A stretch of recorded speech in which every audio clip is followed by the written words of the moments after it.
So, launching a DAO. Membership in a DAO is generally represented by a digital asset. These governance tokens enable holders to propose and vote on changes to the protocols. Proposals can range from cybersecurity upgrades to overhaul of the organization's purpose. It also, I can tell you, on the rewards, on the rewards and incentives side of the business, they definitely had, votes on that as well. While some DAOs are private, most are based on freely tradable digital assets, enabling any user to obtain governance tokens and become a part of the DAO.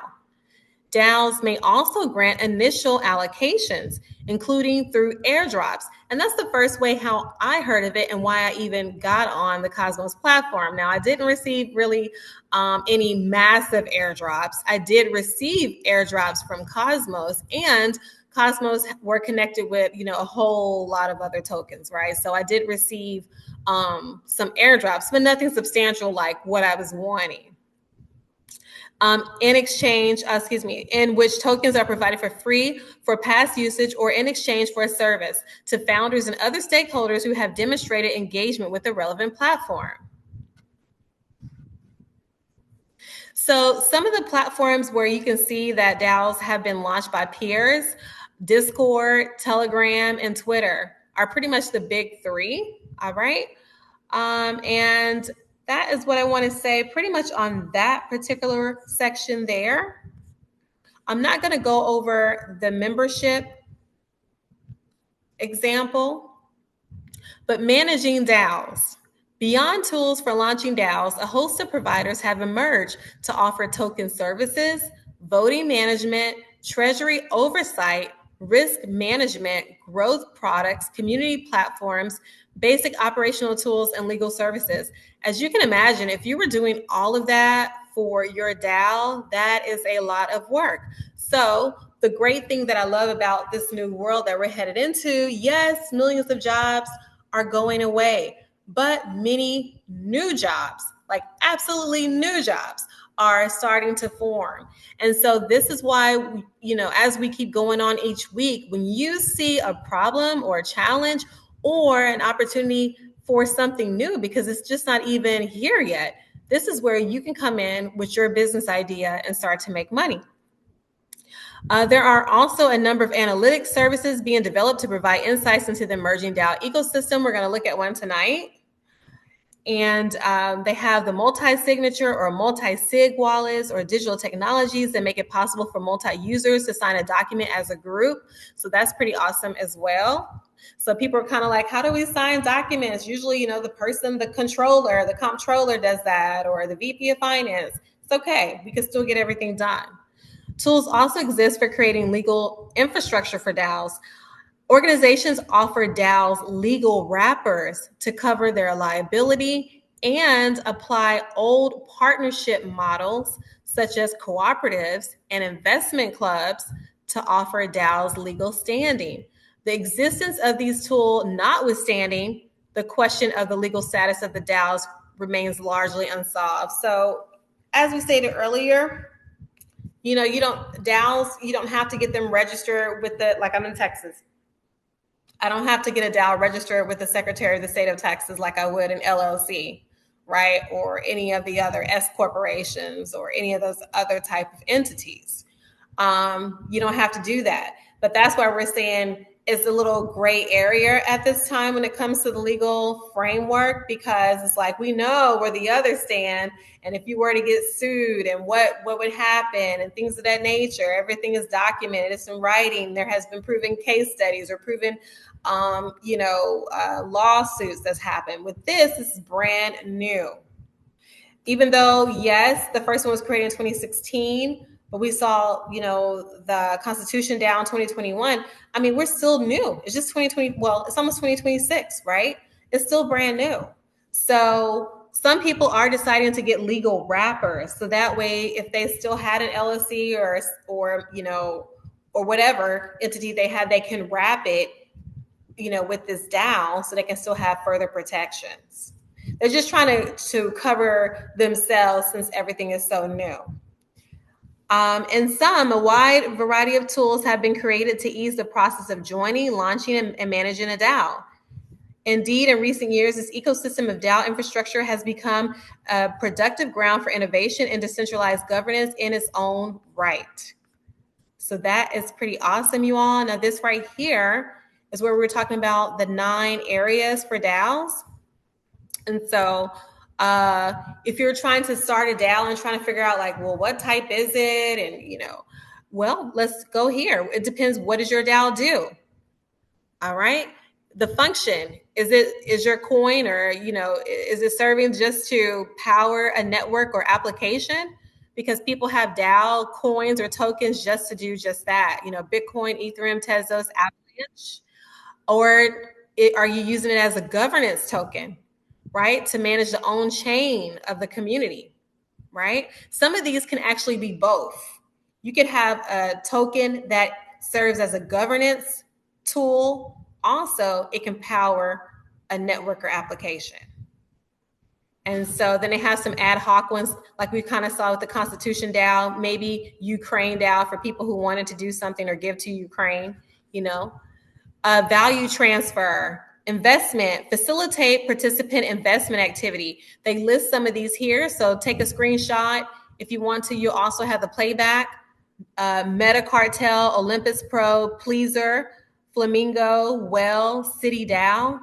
These people actually participate in investment activity. City DAO, I talked about that before for my class last year. Remember, we looked at Miami, more cities like Chicago. They're all starting to want to have their own crypto. They want their own coin, that they can utilize, plus use other type of crypto to be able to set payments throughout their city.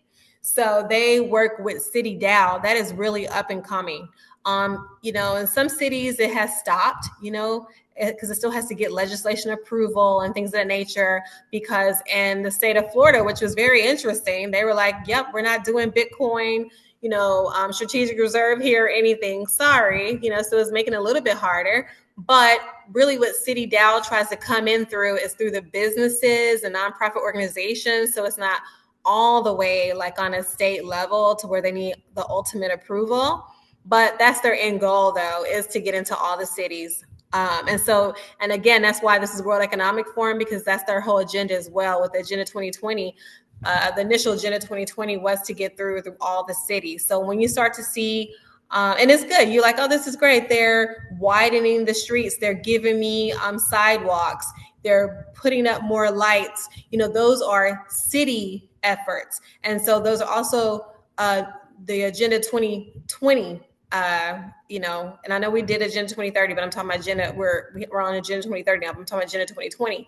That's how they were implementing what they needed at the global level, but they were doing it on a local level. Okay. So philanthropic fund public goods. We kind of talked about these before with Climate DAO. Give me one moment. I need to let someone in. All right. So some of these names now that we've been talking about every week, they should sound familiar to you. Gitcoin, we just talked about them tonight with their platform. They have a DAO, okay? Moloch DAO, EDU DAO, Klima DAO, Lex Punk, okay? They fund public goods. And then a special purpose acquisition DAO, or SPAD. Buy unique item or other companies' DAOs. So this is cool. So this DAO will actually buy unique items, kind of like we were talking about the Constitution DAO, right? Spice DAO, or even if you wanted to buy out some other DAOs. Wow. We're moving on to something else that we haven't even talked about or ever seen before, buying out other DAOs now, because a lot of these DAOs are profitable. We just heard we're $16 billion. So now instead of buying out a company, the future is buying out DAOs. Amazing. So social, compensate people for work that they do. That's what we're talking about tonight about on Gitcoin and everything, right? So they have DORG, Human DAO, Yield Guild, Games, Mirror, Moda, Audius, Noun, Squiggle. All right. So this is really good to check into to see what they do. You may be able to get paid on there. All right. Something that you want to do on there. Networking and coordination, friends with benefits, Board Ape, Yacht Club, LexDAO, Bankless. And then lastly is a flash mob. People come together at a place and or a time. Yes, that still happens. So they could have something for that. And so the fact that they're even put that on there, I'm like, oh gosh, are we going to have more of that in the future? Maybe. Here is the DAO here, which is called Pleaser DAO. Pleaser DAO is a collective of artists, DeFi leaders, NFT collectors, and crypto influencers that collect culturally significant NFTs with a charitable twist. And so, check them out. They're really big. And that's a good one there. And we're almost to the annual. We're not going to do the defining terms. MakerDAO is another huge DAO. So let's talk about the practical challenges. So even though, I'm hyping DAOs up, I will say from a business owner standpoint, my mom, she's on a call, ever since I was 6 years old, I've always wanted to be an entrepreneur, right? So I've become that. That's something that I've always wanted to do. When I tell people entrepreneurship is going away, they look at me kind of weird, like, what are you talking about? That's always going to be here. Well, slowly but surely it's fading away, just like basically our freedoms are fading away, right? They're not just going to take it all from you and it's all gone the next day. It's little by little. Soon physical money will be phased out. That's going away. Oh, they just got rid of the pennies. We're not minting any pennies today. Tomorrow there'll be no more nickels. The next day, no more dimes, no more dollars. Like slowly but surely, everything is fading away to get you fully onboarded and us away from the old world, because now we're living in the old world, okay? And have us fully adopted and running 100% in the new world. So with that being said, this is why I want us to understand what DAOs are, because this is the future. So again, going from an entrepreneur standpoint, I've always had to make kind of the decisions for my company. I've always been the person like, okay, we need to do this, go in this direction, let's do that. But now, like I said, we're moving away from that, I or few mentality, because for people who are in partnerships, same thing, or small business, it doesn't matter. We're moving away from that. Corporation, we're moving away from that. We're moving now to the community. What does all the people say what do the people in your community have to say about this? I'm talking about everything. So no one can ever say anymore, wow, I didn't know that was happening. I didn't know that we had a shortfall in our budget. I didn't know that we needed to purchase, 10 more vans. I didn't know, there's no more, I don't know. No, you do know. It was there. Everything was written. We needed for you to vote on it. You may not have voted on it, right? That could also be tracked too. You didn't participate in the vote. You only have a 50% rate of showing up. We need for you to show up more. Our goal is, 80% of voting preference for our members in this DAO. I'm sure that's included, okay? So, but this is where we're headed. So the state of smart contract, so practical challenges. The state of smart contract security and mechanisms for responding to attacks have come a long way since the hack of the DAO in 2016. However, there is still a long way to go because DAOs directly control assets. Vulnerabilities will always run the risk of causing catastrophic losses. So moreover, due to their foundational infrastructure, DAOs are subject to many of the same limitations and security challenges as the blockchains that they run on. So so in 2016, when that was the first DAO that came about, it did get hacked. And so since then, a lot of changes did take place. But we're in 2025 and we see people are getting hacked. We have personally got hacked. I mean, now I'm not talking about EMPIRENEURS DeFi, but I'm just talking about individuals, so we know you can run the risk of that happening. And so this is something that we have to be concerned about going as we move on into this new world. Like we just stated, there are going to be people in your group who you just really can't trust. There's always going to be bad actors. So now you have to worry about hackers I'm talking about these are teams of hackers, very smart people. It's just not, they're always trying to make it seem like it's a lone wolf. Sometimes that's the case, but I mean, people get paid. They're actually, I would say off the book companies that's their whole goal is to infiltrate, top companies around the world, so that way they can get a settlement, so they can either, what's the other word I'm looking for, you all? When they're bribing them, they're like, hey, look, if you want all of your data back for, your 50,000 members, you have to pay us this money. The ransom is the word I was looking for. And so now we're moving from that to DAOs. So we have to be extremely cautious. I'm really thinking about, that'll be something within EMPIRENEURS DeFi that we could do that's of a DAO structure. Maybe we could have a project, that's a DAO, especially with our everything that we're going to talk about, tonight when we're talking about carbon credits. When we talk about our social project, that our goal right now that we're thinking about for our community in Costa Rica, like we stated earlier previously, is taking care of our elderly and letting them teach our young, and letting our young fool the elderly with the energy, and so that could be a DAO that we can actually create and have a credit to support the governance and also the network that supports that project. So this is how I want us to start thinking, and we need to start implementing everything now. But continuing on with the security, and we're getting closer to the end here, many DAOs operate very obscurely, right? Users are able to develop trust within communities and exercise their token-based voting rights without revealing their real identities. So you don't have to put your real name on there. When I was in Cosmos, I didn't put my real name on there. It was whatever name I made up, right? So sometimes those communities are a little cold because you don't know anyone, right? It's not like, oh, let me go and just talk to everyone and these are my friends and blah, blah, blah. You're there for a purpose, and so are they. But the widespread use of, and somebody can tell me, how do you say that? Pseudonymous, I believe, identity in DAO communities, however, may create information asymmetries that can disadvantage participants in those ecosystems.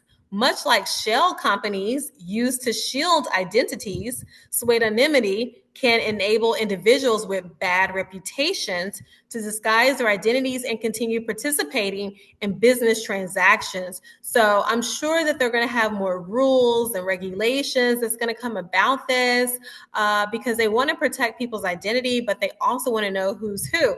And that kind of goes in what some people are calling maybe the 666 or, the mark of the beast. But I know in the metaverse, everybody's going to have their identifier number. So it doesn't matter if you go into the metaverse and create 10 accounts because you want to be a short Asian man on this account and a rock star, white lady in this account or whatever. It's really crazy that you're going to be able to do those things. But the overseer, I don't like that term, but the person who runs that metaverse or that world, I should say that virtual world, will know that everything links back to number, 0552216. And that is, Christy Lewis, so they still will know who's who. And I foresee them doing something like this, kind of like how we have our money names, but we're doing it for fun, right? For motivation and just claiming it as well, because we're walking in our destiny. But they also will still probably have something where they're going to allow people to have, their pseudo names, but then link it back to who they really are. Because it can contribute to a lack of accountability and hinder efforts to police financial crime. Voter engagement is another problem present in many of today's most significant DAOs. Research has shown that most participants in online communities and open source environments are lurkers, as is prevalent in decentralized communities. Most token holders do not actively participate in governance, either abstaining completely or ceding power to protocol politicians. I mean, what's the difference between now, right? Various responses are being trailed, such as optimistic voting, in which proposals are adopted by default, unless a quorum of voters objects. Other proposals include delegating votes and weighted voting, where participants are rewarded with greater power for voting. And that's what we had on the Cosmos system. They rewarded us for voting. So it was in your, it was an incentive for you to vote. Proportionally, weighting votes, however, can re-centralize power in the hands of a few resource-rich participants. Exactly. If you have more crypto, or if you have more voting power, right, then you still are going to make the majority of decisions, and those who have fewer votes, fewer crypto resources or tokens, won't be able to have a real say. So it's a very good discussion, and that's why I just really think this is really good. And then wrapping it up just with the legal, because I did mention that a lot earlier. But yes, there's a lot of unresolved legal and regulatory questions confronting the DAO community because they don't have, an actual legal status. That was my question when I was first hearing about DAOs. I'm like, well, how do I register this? They was like, basically, you don't have to. It's like, that's interesting because I'm not used to that. Like forever, I've always had to register. So how can a DAO fit within legally recognized corporate forms, or do new forms of legal recognition need to be created? Do DAOs need to register and pay taxes? How can they retain, recruit, and pay for talent? Do DAO tokens fall under securities regulations, which would create a host of compliance issues? That's why people are doing the wrappers, just because there may be a change in the future with regulation, and they just want to be protected, or if they get sued or something like that, they just want to be protected. So just letting you know, in case you want to create a DAO, just be very cautious about that.